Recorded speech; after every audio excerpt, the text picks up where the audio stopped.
নমস্কার বন্ধুরা, আশা করি আপনারা সবাই ভালো আছেন। আপনাদের সবার ভালোবাসা নিয়ে আমরা দেখছিলান শাকিন শালিশুরি নাটকের 52 থেকে 56 এপিসোড। অলরেডি আমরা এই 52 থেকে 56 এপিসোডের 2-3টে ভিডিও কিন্তু দেখে ফেলেছি। এখন প্রশ্ন হচ্ছে যে আপনারা বিগত যে এপিসোডগুলোতে দেখছেন যে প্রতিদিনই নতুন না নতুন কিছু না কিছু ঘটনা ঘটছে, কিন্তু এখন সমস্যা যেটা পড়েছে সেটি হচ্ছে মান্নানের কিন্তু চরিত্রের বদল ঘটে গেছে, আর এটা খুব ইন্টারেস্টিং।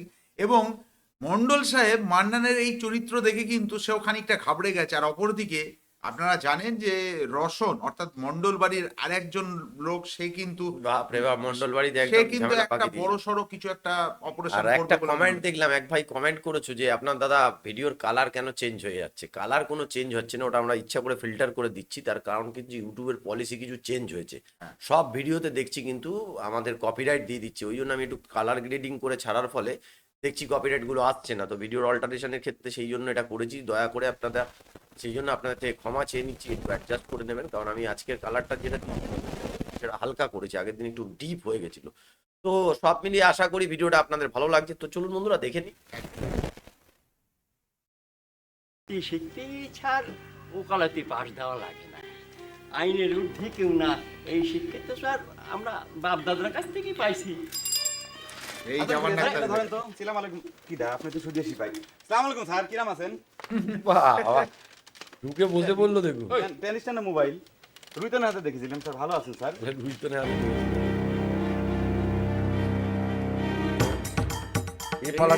রবিদাস রবিদাস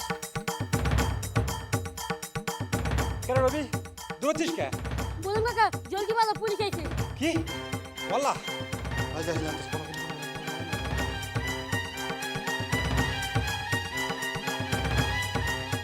কেন রবি কি আমার পিস পিস দৌড় দিচ্ছ কে? আমার যদি তুই পুলিশ দৌড়াচ্ছিস ধরে, কেন? যাবার যা, তোমার চিন্তা করবি নি।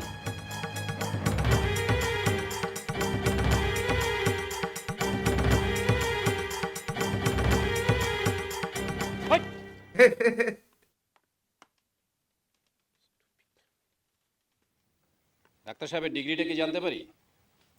জি না স্যার, আমার তো কোনো ডিগ্রি নাই। এই গ্রামের লোকজনের চিকিৎসা করি তো, সেটাই মনে করেন আমার কাছে সবচেয়ে বড় ডিগ্রি। ডিগ্রি নাই তো স্যারের পাশে বসেন কেন? ওঠো, যাও পাবলিকের কাতার খারাপ। আশ্চর্য কথা, ডিগ্রি নাই শুনে আপনি আপনার থেকে তুলিতে নেমে গেলেন কিসের জন্য? সত্যি কথা কোনো ভাব নাই, তাই ডিগ্রি না? নেই বলে আপনি থেকে তুমি এই যদি নেমে বলতেন গেলেন যে আমি কেন? এলএমএফ ডিগ্রি ধারি, তাহলে বা ঠিকই সমানটা পাইতাম। ফিরে একটু সরে খারান। ওই কোনো ডিগ্রি ট্রেনিং ছাড়া মানুষের চিকিৎসা করা অপরাধ, প্রতারণা। এটার জন্য তোমাকে গ্রেফতার করতে পারি, তুমি জানো? ও আল্লাহ, কি কথা করছেন? আমি প্রতারণা করলাম কোন সময়? আমার ডিগ্রি না থাকবে পারে, কিন্তু হাত যশ আমার খারাপ না, তাই না? সাধন করিয়া ওনার গ্যাস্ট্রিকের রোগ আমি ইনজেকশন মারি থামা দিছি। তাছাড়া এই গ্রামের লোকজন আমি চিকিৎসা করি হোমিওপ্যাথি এলোপ্যাথি সব মতে, তারা আমার ডাক্তার হিসেবে মানিয়ে নিছে। আর আপনি আমাকে অপমান করতেছেন, এটা তো আইনত ঠিক হচ্ছে না। এ তো দেখছি মস্ত বড় বড় উকিল ব্যারিস্টারের পাল্লা এসে পড়লাম। পুলিশও ভাবছে কোন গ্রামে এসেছি। সত্যি কথা বন্ধুরা। ডাক্তার, তোমার হিসাব আমি পরে করছি। সাধন দাস, তুমি তাহলে পুলিশকে সাহায্য করবে না, ঠিক আছে? আমিও দেখব তোমার গ্রামের পুরুষ ছেলেরা কতদিন পালিয়ে থাকতে পারে। মনে রেখো, দিন কিন্তু আগের মতো নেই, দিন বদলে গেছে। হইবে আর পারে স্যার, দিন যদি বদল হয় সেটা আপনাদের জন্য হয়েছে, আমাদের তাতে কোনো লাভ নেই। যেই দিন বদল হয়া আমাদের কোনো লাভ নেই, সেই দিন বদলের কথা শুনে এই সারি সুরি গায়ের মানুষের কি হবে স্যার? এই চলো, এই দুটোকে নিয়ে চলো, তারপরে আমিও দেখব আমার এলাকায় কিভাবে চোরের গ্রাম নামে গ্রাম থাকে। স্যার, স্যার ডাক্তার হিসেবে গণ্য করেন আর না করেন, আমি জিনাইল পাবলিক হিসেবে একটা কদর করছি স্যার, একটা অনুরোধ করতেছি। এই লোকটা মারাত্মক রকমের খারাপ, সে বুবুক ধরে সকাল বিকাল কষণ দেয় স্যার, সেটা কোনো কথা না, সেটা আলাদা কথা। কিন্তু সে যে চোর না, তাকে যদি ধরে নিয়ে যান তাহলে কিন্তু আইনত কথা ঠিক হচ্ছে না। ডাক্তার ঠিক কথাই করছে স্যার, দয়া করেন স্যার। গ্যাসের রুগী বলছে, পুলিশকে বলছে গ্যাসের রুগী ধরেন না। আর এদের আমি গ্যাসের চিকিৎসাটা করতেছি sir. Doctor stop! Sir, sir আমাকে আপনি ঠিকমতোই ধরেছেন স্যার। দুলাভাইটার আমাকে একসাথে রাখলে ওনার অপমান করা হয় স্যার। ওনাকে সারি দেন স্যার। দেখেছেন স্যার? স্যার সারি দেন, ওনাকে সারি দেন। ছাড়ি দেন স্যার। স্যার সারি দেন। এই মালটাকে কি ধরতে হচ্ছিল? আচ্ছা খুলে দাও, হ্যান্ডকাপ খুলে দাও, আর ওকে নিয়ে আসো। থ্যাংক ইউ স্যার হ্যান্ডশেক করি স্যার আপনি আমাদের বাপের কাম করলেন স্যার কোনোদিন যদি স্যার কোনো অসুখ বিসুখ হয় আমাকে খবর দিবেন স্যার এই জাপান ডাক্তার আপনার ফ্রি চিকিৎসা করে দেবো doctor go back please. Thank you doctor go back please. Doctor যা জ্বালাচ্ছে। মনটা শক্ত করে দেখা। এই আনোয়ার হ্যাঁ ভালো থাকিস হ্যাঁ খাওয়া দাওয়া করিস ভালো থাকিস, খাওয়া দাওয়া করি। জেলে যাচ্ছে গো, বলছে ভালো থাকিস, খাওয়া দাওয়া আপনি করি। একটু খারাপ আমি সাইকেলটা নিয়ে আসতেছি আপনার প্রেশারটা চেক করে দেবো না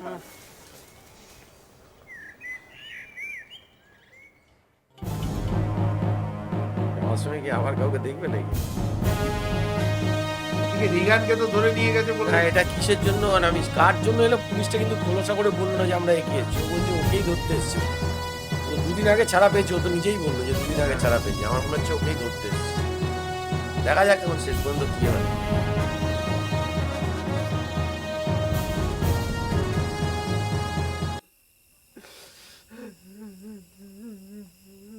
ও আবার চলে এসছে বিশাখালী গ্রামে। চুপ করা হে এত বড় একটা দামরা চাওয়া সেই দুপুরের তিন পেট বেল লাগে চাই দাম লাগছে না, কাটছে দুদিন থেকে। আমাদের গায়ের মানুষকে পুলিশ ধরে নিয়ে যাচ্ছে এটা কি কোনো কাদার বিষয় না না হে এটা কোনো কাদার বিষয় না চোরে করে ধরবি রাত্রি পুলিশ এটা তো খুব স্বাভাবিক ঘটনা হে মঙ্গল সাহেব আপনি মনে করে দেখেন এটা কি কোনো স্বাভাবিক ঘটনা ইতিপূর্বে কোনোদিন ঘটেছে দুই একবার খালি পুলিশের হুইসেল শোনা ছাড়া সারি সুরি গায়ে পুলিশের পা কোনোদিন পড়েছে আপনিই কর এ মন্ডল সাহেব কি কবি হে আমার কথা তোমার পছন্দ হচ্ছে না হে তোর তো আর পুলিশ ধরেনি আর তোর তো দুটি ভাইকে ধরেনি তা তুই সেই দুপুর বেলা তিন কাটবে লাগিছিস কি কামে এ হান্নান, তুইও তো দেখতেছি তোর খালাতো ভাইয়ের মতো পোলাপান হয়ে গেছো রে। হ্যাঁ, সারি সুরি গায়ে পুলিশ আসলো, আমি জানলাম না। এটা তো একটা বড় চিন্তার বিষয় রে। চিন্তা করতে নিষেধ করেছে কিটা তাই করে দেখেন তো এই এত বড় একটা বুড়ি থামরা কোনে কর সেই দুপুরে তিন ভ্যাঁ ভ্যাঁ করে কাঁদতেছে মানুষকে শখ করে কাঁদে রে ভাই কাঁদা অটোমেটিক চলে আসলে কি করব অটোমেটিক চলে আসে নাকি তোমরা তো খালি কাঁদতেই পারো এ হান্নান, তুই একটু থামবি। রিগান সাঙ্গার তো কোনো কামের না রে। গায়ে একটা মানুষ ধরা পড়লো না, তো রিগান ধরা পড়লো কেন রে? মায়ের পেট থেকে পড়ে যে কাম করে সে কি কাম শিখলো? হ্যাঁ, এতগুলি টাকা দাদু নিয়ে গেল, শোধ হবিনি কেমন করে রে বল? হ্যাঁ, ওই দেখুন ওই ওই যে কি করে কি হচ্ছে রিগানকে ও রিগান ধরেছে ধরা ওই পড়েছে জন্য। তো কি আছে ওই বাবার জংশন আছে না খাইতে বুড়ি বয়সে খাইতে ওই দাদন সব দেওয়া লাগবে হ্যাঁ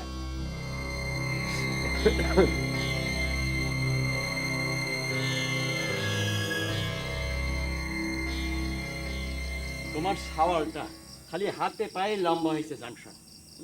আরে বাবা সারা গাঁও খুঁজে একটা মানুষ ধরতে পারলো না যেখানে, তুই কিসের জন্য ধরা পড়বো?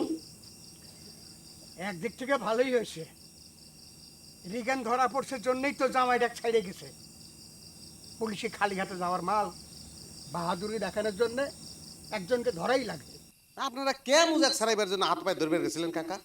তুই আবার কি কথা করছিস বাবু?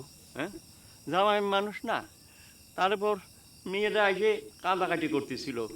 হাজার হোক সে তো নির্দোষী মানুষ। আপনাকে কিরা কইছেন নির্দোষ মানুষ? আমি তো খুব করে চাইছিলাম থানায় ধরে নিয়ে শালাকে একটু ভালো করে ছেঁচে দিই। হ্যাঁ, ও তো দিদিকে মারধর করে বলে বাদ দে রাগ ওই আছে। জামাইয়ের কথা। এখন রিগানে ক্যাবা করে ছাড়া আনা যায় সেই চিন্তা করে। কথাটা ভুল কইলে। এই হাজুর থানা থেকে চালান দিয়ে দিলেই বরং কোনো ভেজাল নাই। থানায় যতক্ষণ রাখে ততক্ষণই ভেজাল।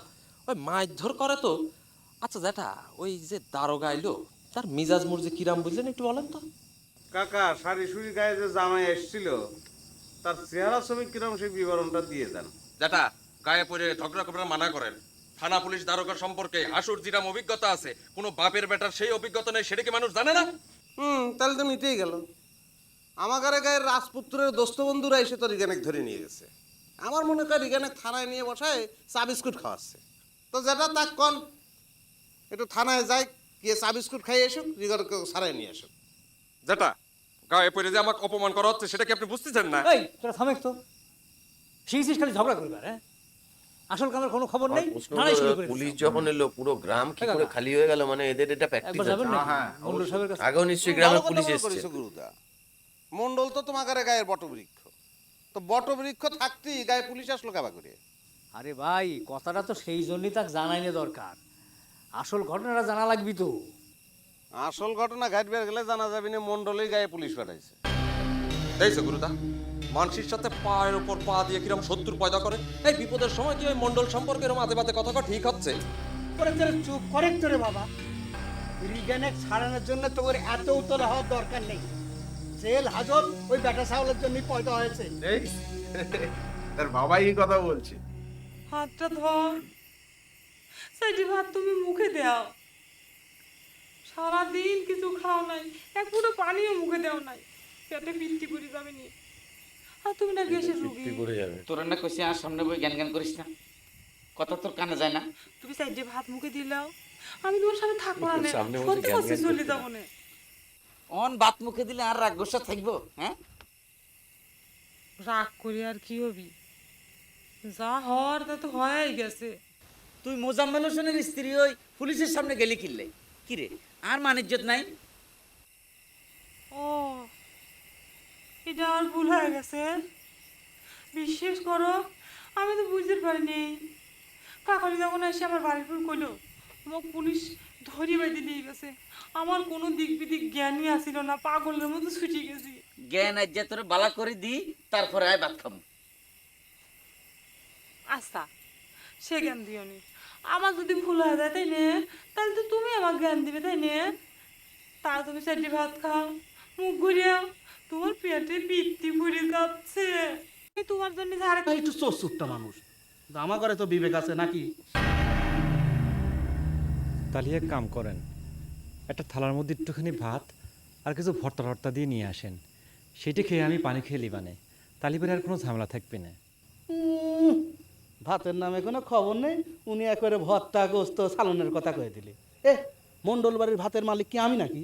তুই কয়া দিলু আর আমি চারটি ভাত লিয়ে আসি তো খাবার দিলাম না। ও তাই তো, তাহলে পরে মণ্ডল সাহেব একগুলি ভালো হতো তাই না? সেজন্যই করছিলাম আপনি যা খায় আসেন, খালি আমার জন্য এক গ্লাস পানি নিয়ে আসবেন। পানির জন্য নিশ্চয়ই মণ্ডল সাহেবকে জিজ্ঞেস করা লাগবে না, নাকি লাগবে? আচ্ছা গোলাম, তোর মতলবটা কি? তুই কি গায়ে ফিরে যাবো না? যাবো না সে কথা তো করছি না হান্নান ভাই, আমার কিছু হলেই মন্ডলের বাড়িতে পালিয়ে আছে, ওর তো কি বলবো। কথা তো যায় না, রাতের বেলা পুলিশ যদি আবার ফিরে আসে, তাই রাতখানে এই বেঞ্চের উপর কাটুয়ে দিবার চাই। চোর হয়ে পুলিশের ভয়ে ইঁদুরের খালের মধ্যে ঢুকে গেলি পরে তোর পেটে আর কোনোদিন ভাত জুটবি না। ও হাঁটিয়ে দিতে চাইছে, স্বাভাবিক। একমাত্র তোকে মান্নান সাহায্য করতে পারে, তাছাড়া কেউ এখানে সাহায্য তো করতে শিল্পী পারে না। জৌলুল ভাইয়ের কাছে গেছে। মান্নান কি আদৌ জৌডুল বাড়ির কাছে আছে আমার সন্দেহ। এত বড় এখন ঘটনা ঘটে গেল, অথচ গোলামের কোনো খোঁজ খবরই নেই।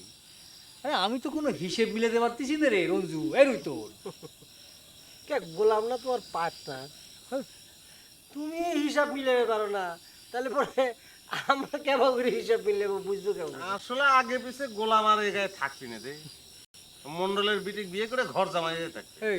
এই তোর আরে বন্ধু বান্ধবের সঙ্গে ইয়ের কি ফাইজলামি করিস ঠিক আছে, কিন্তু এখন এরকম একটা সিরিয়াস সময় তুই ফালতু কথা কয়ে বিপদের উপর বিপদ জায়গা আনিস না তো ভাই। বিপদের কথা কি কইলাম, তুরাই তো কইস যে মন্ডলের সঙ্গে সবসময় মধুর সম্পর্ক বজায় রাখা লাগবে। তো মন্ডলের বিটির সঙ্গে যদি গোলামের বিয়ে হয়, তাহলে তো আজীবনের জন্য সারি সুরি গায়ের সঙ্গে মধুর সম্পর্ক বজায় হয়ে গেল, তাই না রঞ্জু? সেটাই ভাবতেছি রে। আচ্ছা রুই তো শেষকালে কি সাহেব মন্ডলের চেয়ারের মধ্যে জামাই হিসাবে আমাদের গোলামি বসবে রে? নিয়ম তো তাই কয়। আর গোলাম যদি চেয়ারে বসে, তাহলে তো ক্ষমতা মনে কর আমাদের গুরুদের হাতে চলে আসলো। গুরুদা আমাদের দিকে একটু নজর টজর রাখিস ভাই, তাই না রঞ্জু? আমি যে তোকে একটা কথা কইছিলাম গুরুদা, খেয়াল আছে? এই সারি সুরি গায়ের বিপদের জন্য কিডা দায়ী, আমার কথাটা একটু মিলয় নেই। নাহলে এরকম সিরিয়াস বিপদের সময় এরকম ইয়ারকি মারার মানে ডাকি? হ্যাঁ, আমরা কি কিছু বুঝি না?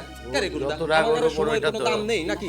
জনাবের সময়ের ভরি কয় টাকা সেটা ভালো করে জানে না গুরুদা, জানে নিয়ে কিনে রাখ, অন্য সময় বেশি দামে বেচতে পারবি। গুরুদা, তোর কথা মতো আমি এখানে আইছিলাম, আমাকে এরকম অপমান করার মানে ডাকি? হ্যাঁ, আমি আর তোকে সাথে পাশে নেই, তোকে যা ইচ্ছে করে। এই বসে তো আসু, সবসময় মাথা গরম করিস কে? এই তুলা না সব একসাথে হলি পরে ঝগড়া ঝাঁটি শুরু করিস। আরে আমাকে গায়ে পুলিশের পা পড়েছে, একটা বুদ্ধি পরামর্শ করা লাগবি তো। না, আমাদের পরামর্শের তো কোনো দাম নেই, এখানে বসে আর অপমান হবে। চালাকিটা অন্যভাবে খেলছে। জনাবের বেশি সময় কাটে জেলখানার মধ্যে, সারি সুরি গায়ের ভালো মন্দের হিসাব তার নেওয়া লাগবে না, বরং জেলখানার ভালো মন্দ নিয়ে তারে ভাববার সময় দিই। আমার মনে হচ্ছে জংশন গায়ের এই অবস্থায় একটু সিন্নি টিনির ব্যবস্থা করা দরকার, তাতে যদি পাপ মোচন হয়। সাধন, সিন্নি দিলে কি আমার পাপ মোচন হবিনি? হবিনি কি সিদ্ধমি? উপরওয়ালা যেই নামেই ডাকুন না কেন, সে তো একজনই। তো বন্ধুরা আমরা দেখলাম কিন্তু গ্রামে কিন্তু মানে পুলিশ এসেছিল, পুলিশই কিন্তু শেষ পর্যন্ত জাপান ডাক্তার এসেও মানে পুলিশকে একটা অ্যাডজাস্টমেন্ট করে কিন্তু গ্রাম থেকে যে করে হোক তাড়ালো। কিন্তু পুলিশটা মানে রিগানের জন্যই এসেছিল কিনা আমি জানি না, পুলিশের কি মানে পুলিশ অন্য কোনো কেসে এসেছিল সেটা বুঝতে পারলাম না। ওপর দিকে গোলাম কিন্তু চলে গেছে মন্ডলের কাছে, এবং এটা ওর কিন্তু একটা স্বভাব হয়ে দাঁড়িয়েছে যে কিছু হলেই ও মন্ডল সাহেবের বাড়িতে চলে যায়। আর মন্ডল সাহেবের আর একটা কিন্তু মাথা ব্যথা হয়ে গেল এখন হঠাৎ, মন্ডল সাহেবকে পুলিশ কিন্তু আগে ওই কোনো গ্রামে ঢুকলে কিন্তু সারিসুরি গ্রামে ঢুকলে মন্ডল সাহেবকে জানিয়ে আসতো, এখন কিন্তু সেটা ঘটছে না। আর ওদিকে কিন্তু মান্নান কোথায় গেছে কেউ বুঝতে পারছে না। আমার যতদূর মনে হয়, আপনারা কমেন্ট করে জানাবেন মান্নান ঠিক কোথায় গেছে। আমার মনে হয় সে শেফালির খোঁজেই কিন্তু বেরিয়েছে, ও কোনো জরুল ভাইফাইয়ের কাছে যায় না। একদম। তো আশা করি আপনাদের ভিডিওটা ভালো লেগেছে। এই ধরনের ভিডিও দেখতে চাইলে কিন্তু আমাদের সাথে থাকুন, পাশে থাকুন, আমার ভিডিও কিন্তু যত পারবেন শেয়ার করুন। আজকের মতো এখানেই শেষ করছি, আবার আপনাদের সাথে কালকে দেখা হবে এই নাটকেরই অন্য কোনো এপিসোডে। ততক্ষণে সবাই ভালো থাকবেন, সুস্থ থাকবেন।